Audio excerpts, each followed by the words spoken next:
Film की शुरुआत होती है सैम नाम के एक बंदे से जो ट्रेन में सफर कर रहा होता है। उसकी जिंदगी बिल्कुल भी ठीक नहीं चल रही होती। हर मोड़ पर उसे परेशानी का सामना करना पड़ता है। पता चलता है कि वो एक सुनसान रेगिस्तान जैसे शहर जा रहा है जहां उसे नई नौकरी शुरू करनी है। ट्रेन में वो अकेला बैठ के खाना खा रहा होता है और उसके सामने एक औरत बैठी होती है, साथ उसका बच्चा भी होता है। सैम उसके हालात देख के अपना खाना उसे दे देता है। अब जब वो स्टेशन पर उतरता है तो पूरी जगह खाली होती है। हालांकि कंपनी ने कहा था कि रिक नाम का एक बंदा होगा जो उसे लेने आएगा। सैम इधर उधर देखता है, फिर उसे कमरे में एक आदमी दिखाई देता है। सैम उससे बात करने की कोशिश करता है पर वो बंदा उसे इग्नोर कर देता है। सैम उससे पूछता है बाथरूम कहाँ है, तो वो बंदा बस इशारे से बता देता है। सैम को उस पर गुस्सा आता है पर वो चुप रहता है और वॉशरूम चला जाता है। फारिग होने के बाद बाहर से एक आदमी की आवाज आती है, जल्दी निकलो भाई, यहाँ पानी भी पैसों का है। असल में यही वो रिक है जो सैम को कंपनी तक पहुँचाने वाला है। सैम कहता है हो गया भाई, बस निकल रहा हूँ। अब दोनों गाड़ी में बैठते हैं और कंपनी की तरफ रवाना होते हैं। रास्ते में रिक बोलता है तुझे $300 देने होंगे ट्रैवल के। सैम चौंक के कहता है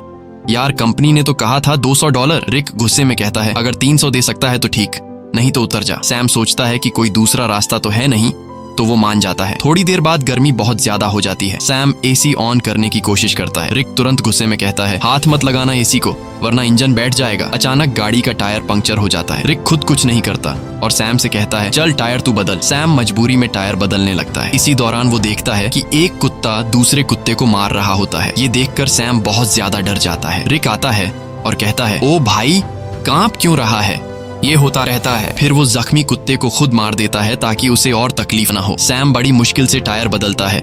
फिर दोनों वापस गाड़ी में बैठते हैं। रात को फ्यूल भरने के लिए गाड़ी रोकते हैं और वहीं रात गुजारने का प्लान बनाते हैं। दोनों लकड़ियां जमा करते हैं, आग जलाते हैं। रिक पूछता है तू इतनी दूर कंपनी क्यों जा रहा है। सैम कहता है यार जिंदगी बहुत मुश्किल चल रही है, मैं चाहता हूँ किसी का मोहताज न बनूं और मुझे यकीन है कि उस कंपनी में मुझे कोई अच्छी जॉब मिल जाएगी। रिक कहता है तू एक अच्छा इंसान है लेकिन जिस जगह तू जा रहा है ना वहाँ सब खून चूस लेते हैं, सीधा बंदा वहाँ बचता नहीं। सैम कहता है चलो देखते हैं क्या होता है। अगले दिन फिर सफर शुरू होता है। अब सैम ड्राइव कर रहा होता है। रिक सो जाता है।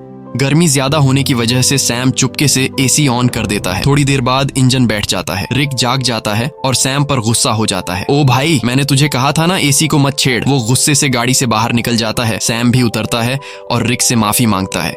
रिक को और गुस्सा चढ़ जाता है, बोलता है चुप कर, तेरी आवाज ना सुनूं। इसके बाद सैम पेशाब करने जाता है। थोड़ा दूर जाकर वो एक चमकता हुआ पत्थर देखता है। करीब जाकर जब वो गौर से देखता है तो पता चलता है कि ये तो खालिस सोना है। वो फौरन रिक को बुलाता है, ओए इधर आ, चेक कर, कहीं मैं सपना तो नहीं देख रहा। रिक जैसे ही देखता है शॉक हो जाता है। वो लाइटर निकालता है, आग जलाकर चट्टान पर रखता है, बोलता है अगर काला हुआ तो नॉर्मल पत्थर वरना खालिस सोना। चट्टान जैसी की तैसी रहती है, मतलब सोना कंफर्म। अब दोनों सामान निकालते हैं, गड्ढा खोदने लगते हैं ताकि सोना निकाल सकें। पूरी ताकत लगाते हैं लेकिन चट्टान हिलती भी नहीं। रिक रस्सी की मदद से सोने को गाड़ी से बांधने की कोशिश करता है ताकि खींच सके, लेकिन रस्सी टूट जाती है क्योंकि सोना भारी होता है। इसके बाद दोनों लगे रहते हैं, सारा दिन खुदाई करते हैं। अब सूरज डूबने लगता है। रिक कहता है जल्दी से लकड़ियां जमा कर क्योंकि जंगली कुत्ते आसपास घूम रहे हैं, रात को हमें काट लेंगे। अगर हम आग जला लें तो वो डर के भाग जाएंगे। दोनों लकड़ियां जमा करते हैं, आग जलाते हैं, खुशी में गाने बजाने और नाचने लगते हैं। रिक सैम को गले लगाकर कहता है तुझे मैं फुल एसी वाली कार दिलाऊंगा। रात को वो लोग बैठकर प्लान बनाते हैं। रिक कहता है ये सोने की चट्टान बहुत बड़ी है, अगर हम महीनों भी खुदाई करते रहें तब भी इसे नहीं निकाल पाएंगे, इसलिए अब एक आदमी यहाँ चट्टान के पास रहेगा और दूसरा जाकर खुदाई की मशीन लेकर आएगा। सैम कहता है भाई तू जाकर ले आ, मैं चट्टान का ध्यान रखूंगा। रिक कहता है नहीं भाई तू जा, मैं चट्टान के पास बैठूंगा, ये रेगिस्तान है, हर तरफ जंगली जानवर हैं, तू ये बर्दाश्त नहीं कर पाएगा। सैम कहता है कोई बात नहीं, तू मेरी टेंशन मत ले, मैं सरवाइव कर लूंगा, तू वैसे भी चोर है, हो सकता है तू सोना लेकर भाग जाए, तुझ पे कैसे भरोसा करूं। रिक कहता है ठीक है भाई मैं जाता हूँ, तू सोने का ध्यान रखना। अगले दिन वो लोग राशन बांटते हैं। रिक सैम को एक सैटेलाइट फोन देता है ताकि दोनों आपस में कांटेक्ट में रहे। रिक कहता है मेरे एक दोस्त के पास खुदाई की मशीन है, वही लाऊंगा, बस दुआ कर गाड़ी रास्ते में खराब ना हो, मुझे वापस आने में 5 दिन लग सकते हैं। और फिर वह चला जाता है। सैम सोने पर मिट्टी डाल देता है ताकि अगर कोई इधर से गुजरे तो सोने को देख न सके। वो एक छोटा सा टेंट भी लगा लेता है चट्टान के पास और अपना सारा सामान उसके अंदर रख देता है। सूरज डूबने से पहले वो लकड़ियां इकट्ठा करता है ताकि रात को आग जला सके। रात को वो आग जलाकर बैठ जाता है, खाने में से थोड़ा सा खाता है और बाकी रख देता है। अचानक उसे जंगली कुत्तों की आवाजें सुनाई देती हैं और उसे एहसास होता है कि अकेले होने की वजह से वो आसान शिकार है। वो डर जाता है और चाकू हाथ में लेकर सो जाता है। अगली सुबह सूरज की तेज धूप से उसकी आंख खुलती है। बहुत गर्मी और थकावट होती है। नींद पूरी नहीं हुई होती और सूरज की तपिश उसकी स्किन जला रही होती है। तभी सैटेलाइट फोन की बेल सुनाई देती है। सैम दौड़कर फोन तक जाता है लेकिन कॉल कट चुकी होती है। वो टेंट में बैठा सोने को देख रहा होता है और सोचता है कि सोना बेचकर सबसे पहले एक बड़ा घर खरीदूंगा। फिर सैम पास के इलाके में घूमता है। थोड़ी दूरी पर उसे एक क्रैश प्लेन दिखाई देता है। वो फौरन उस क्रैश प्लेन के पास जाता है और वहीं रहने का फैसला करता है, लेकिन वहां से सोने की चट्टान उसकी नजरों से दूर होती है। इसलिए वो प्लेन के कुछ टुकड़े उठाकर चट्टान के पास एक टेंट बना लेता है। सैम कुछ देर के लिए आराम करने लगता है ताकि पानी की बचत हो और थकान कम हो। अचानक बाहर से कुछ ऐसी आवाजें सुनाई देती हैं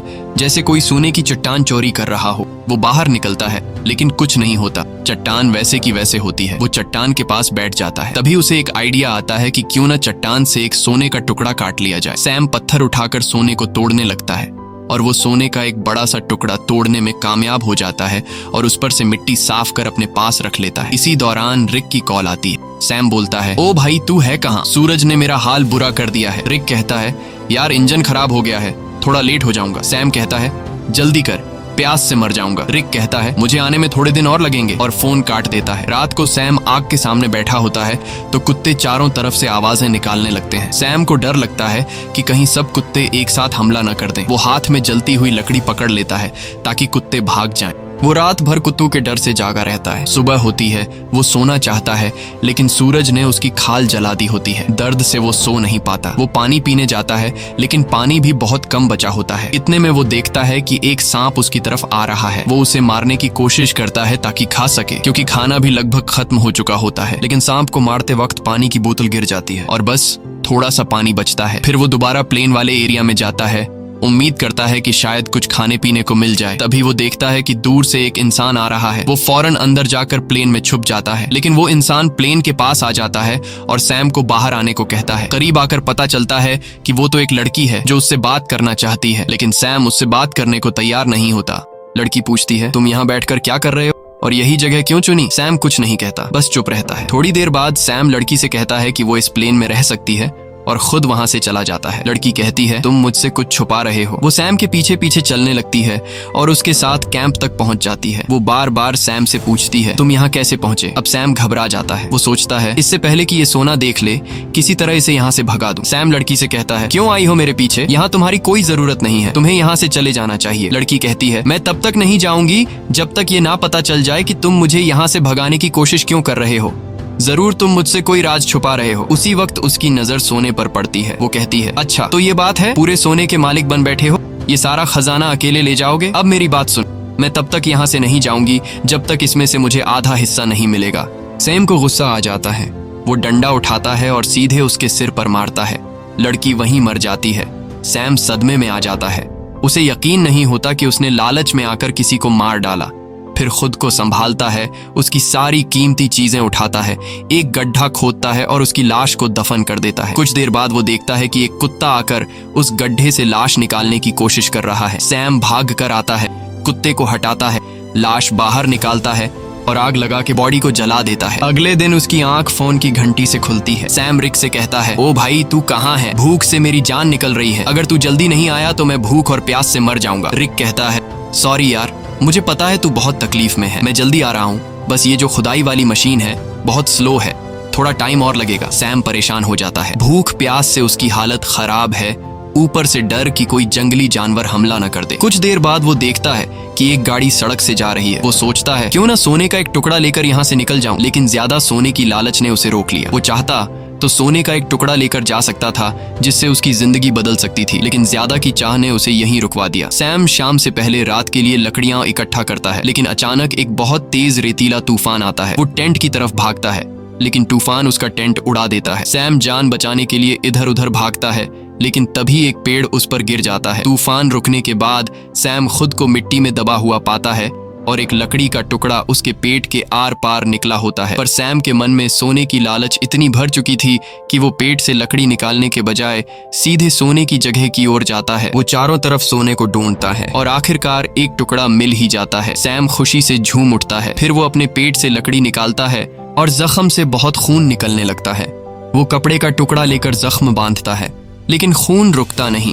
मजबूरी में वो आग जलाकर एक डिब्बे का टुकड़ा गर्म करता है और जख्म पर लगाता है। इससे सैम को इतनी तकलीफ होती है कि वो बेहोश हो जाता है। थोड़ी देर बाद होश आता है।